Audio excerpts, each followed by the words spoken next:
Our next guest has scaled global platforms and built resilient tech ecosystems that have been grounded in trust, customer success, and smart collaboration.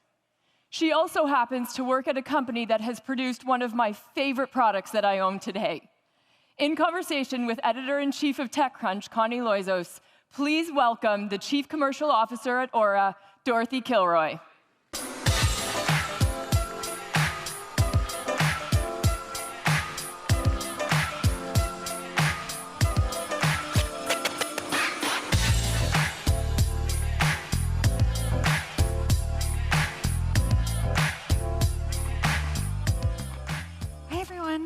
Good afternoon. That was such a rousing, inspirational speech by John, who I've known for years and is such a great advocate for this ecosystem.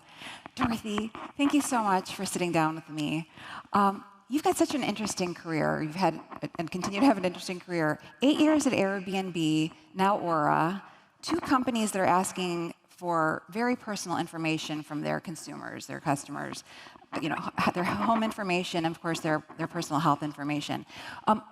I'm interested, why ŌURA, A, and also, what's maybe one surprisingly relevant thing that you learned at Airbnb that you've taken to ŌURA? Yeah. Personally, I was inspired to join ŌURA because I was a customer myself for a long time. I've been wearing this product for 7 years. And I think all of us are victim to not really understanding our health, right? A lot of our health data and our records kind of live in a doctor's office and maybe a visit once a year and don't fully understand it, maybe not enough time to get all of that information yourself. So I found this product because I just loved it myself. I learned that actually healthy was not trying to run multiple marathons a year. Healthy for me was being able to balance both my career, which was taxing at the time, young children, and also looking after my own mental health through that too. So it was just kind of a journey of discovery myself.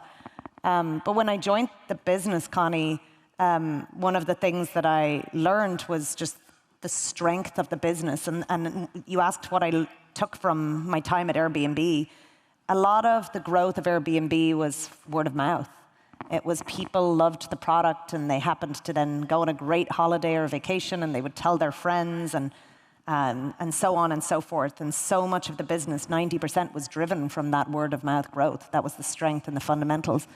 And when I got to ŌURA, I started to see that that was the same thing. In pockets of our customers, of our members, we started to see this really viral growth in this word-of-mouth. I mean, we just had someone come out on the stage and present and say, hey, how much she loved the product. Right. People genuinely feel that way about the product, and it's one of the strongest ways to grow a business. And they want to talk about it. I mean, We've all seen many executives wearing this ring. Mark Zuckerberg, Jack Dorsey, right. I think Prince Harry. Right. I interviewed Mark Lowry of Wonder and Jet.com fame, and he was really excited to talk to me about, on stage, his ŌURA ring. But it does raise a question. It seems to me like you have a certain demographic completely locked up, which is, executives, maybe sort of like a slightly older buyer. And I'm wondering how you're thinking about the other side of the funnel. I have teenage sons. Yes. Who always tell me what's bubbling up, and they are really into this wristband called the Whoop, which is not an overnight success either. It's a 13-year-old company, but it's very focused on athletic performance and recovery. Right. And I'm wondering how you think about that product and that demographic. Sure. So first of all, to your point, yes, we have a lot of corporate athletes, is what we call them. Those are people that are trying to be the best of their game, right? So you're mentioning, renowned CEOs and sort of either tech leaders or political leaders that wear ŌURA ring. And what they're trying to do is they're trying to make sure that every day that they're ready to achieve that high performance and that resilience. They want to make sure their sleep is dialed in. They want to know how to exercise. They want to look after their metabolic health. We have a metabolic health feature. And they're trying every day to better themselves to be sort of ready for that. So yes, you're right. We have a strong footing in there. But what might be surprising to learn is that our fastest growing group is actually women in their early 20s. And we've seen this shift of a younger demographic really taking an interest in their health. And this is beyond just OURA. We see that they're drinking less alcohol. They're really focused on their mental health and understanding what are contributing to that, from stress to sleep, to what they eat, to how they move. And we've seen that. I would say, stepping back, how you would look at OURA versus other wearables, we're not a fitness tracker only, we're a health platform. And where we're really focused on is that preventative health, so that we avoid burnout, that we avoid illness, that we're getting early detection on really important clinical and health related diseases over time. Well, on that front, I thought something that was really interesting is OURA and WHOOP, I think on exactly the same day last week, talked about tie-ups with blood diagnostic companies. They're working with Quest. I'm not sure who you're working with. Right. But tell me a little bit about, first, was that coincidence? It seems hard to imagine. And also, I'd love to understand that. I'd love to understand that tie-up better. Yeah, happy to share. So we announced our partnership with Quest last week. Quest is a diagnostic company where you can go to get your blood labs drawn. And we have a new offering that you can get with an OURA ring, where you can actually check your lab results. We populate those into your OURA experience. And what's really game-changing for me on this, we take over 50 biomarkers that we're measuring. For a lot of people, when you look at your lipid panel, or you're looking at your liver scores, or you're looking at your blood health, it's actually really hard to know how your lifestyle habits are contributing to those. So, right, if you're lucky and you get your blood work done once a year, you sort of get the report. It's actually quite hard to interpret. And then you go home and you say, okay, I'm going to, exercise better, I'm going to eat better, maybe I'm going to try to sleep and improve my overall lifestyle. And you've no idea if those actions are actually improving those markers.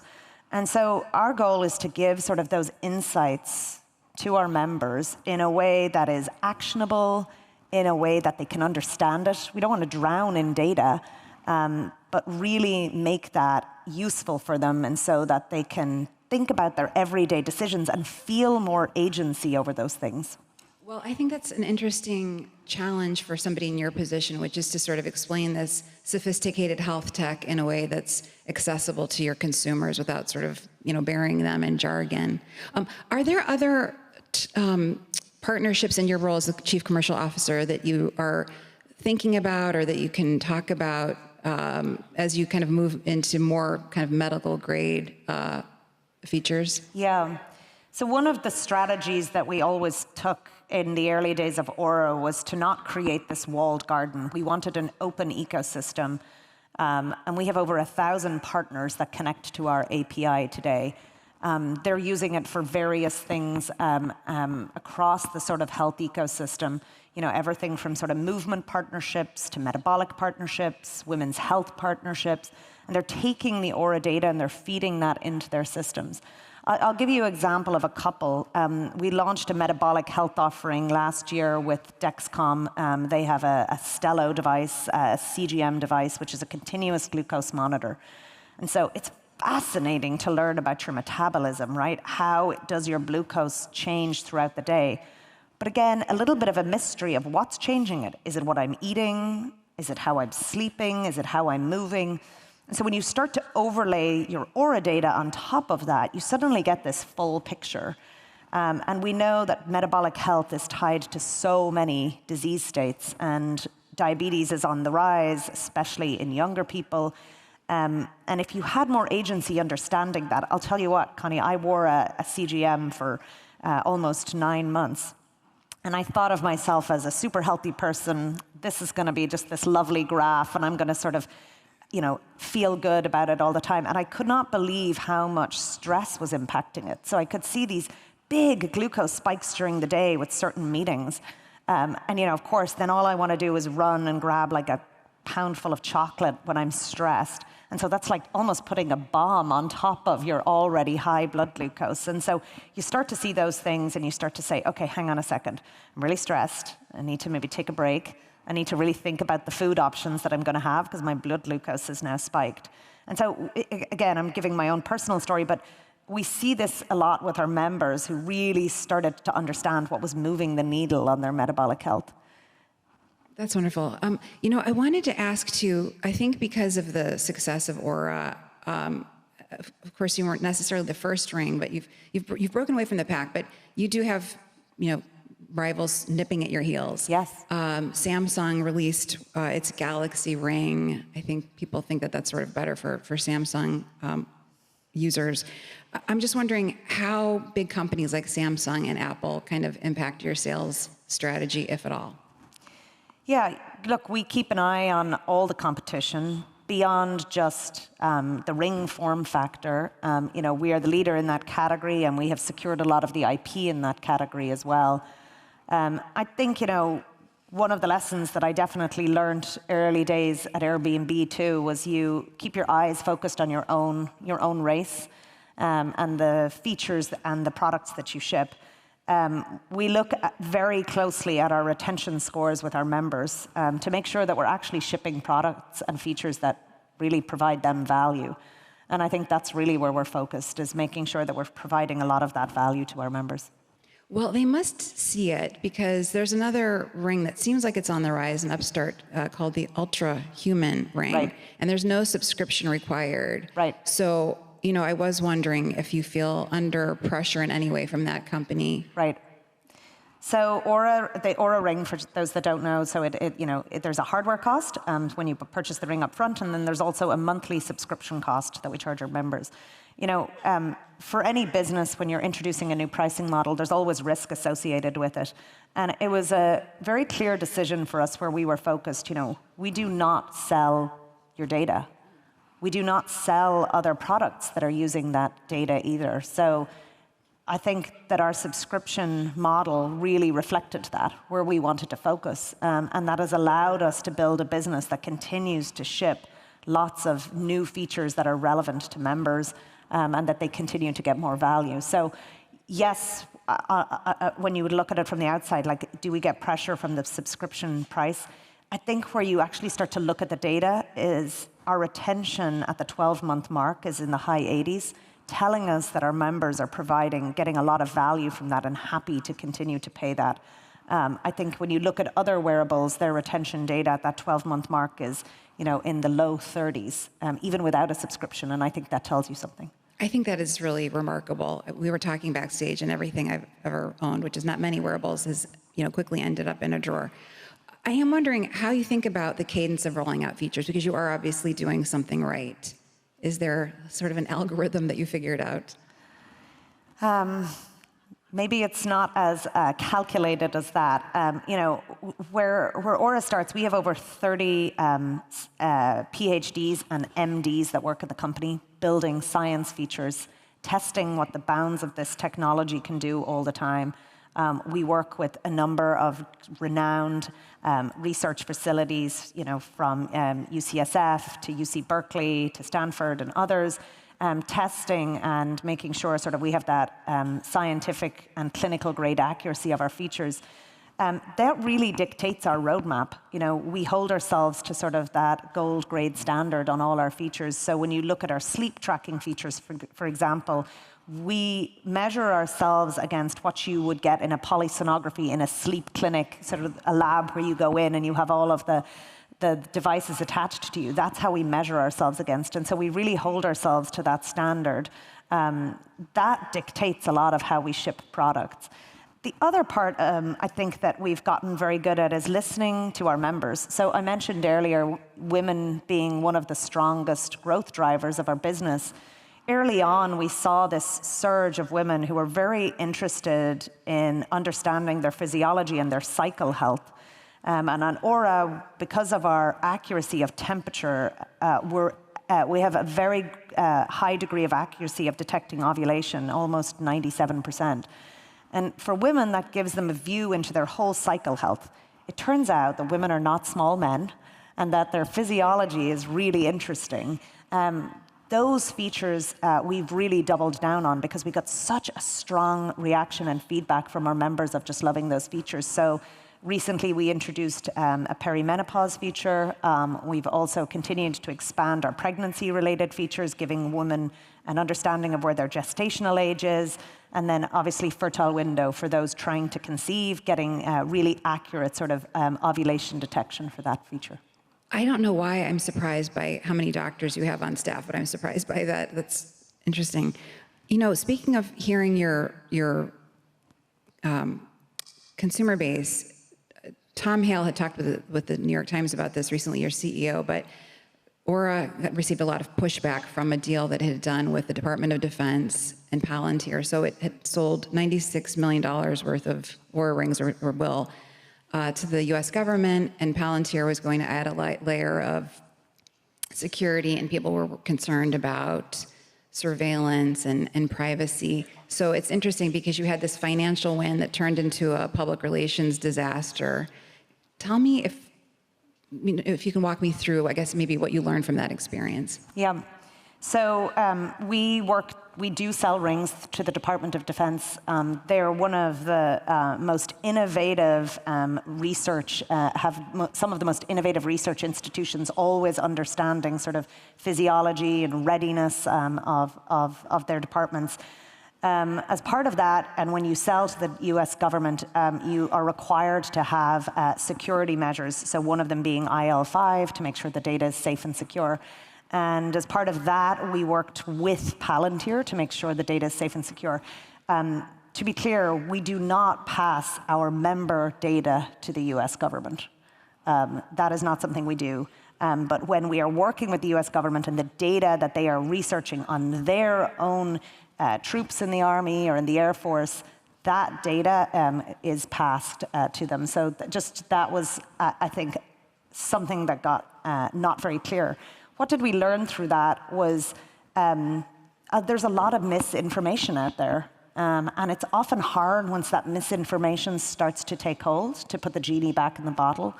I think what we learned was Tom, our CEO, was very quick to jump on giving clarity of that and creating a video himself explaining that. And I think the reaction of that quickly was really helpful.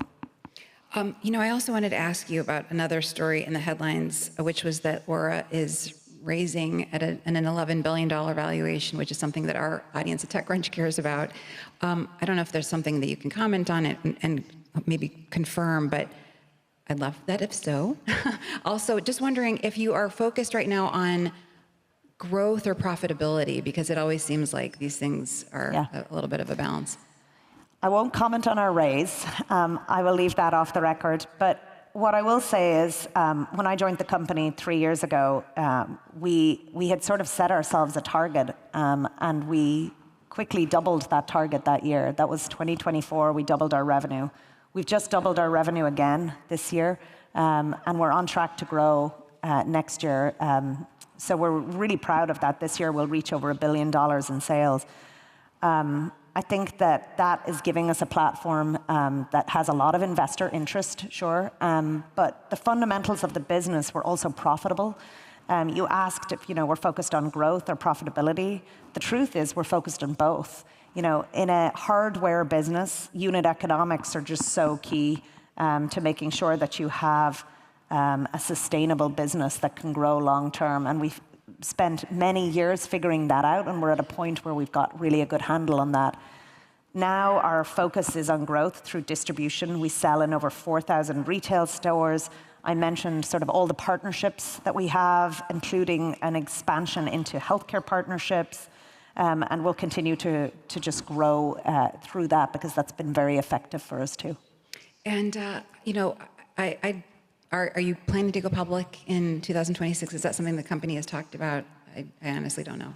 I think the growth and the sort of the revenue of the business will certainly give us a lot of optionality to do that. We have no immediate plans to sort of announce anything on that, but we certainly have a lot more choices sort of ahead of us. Yeah, I'm sure a lot of retail investors would be clamoring for that because they love the product. One last question, Dorothy.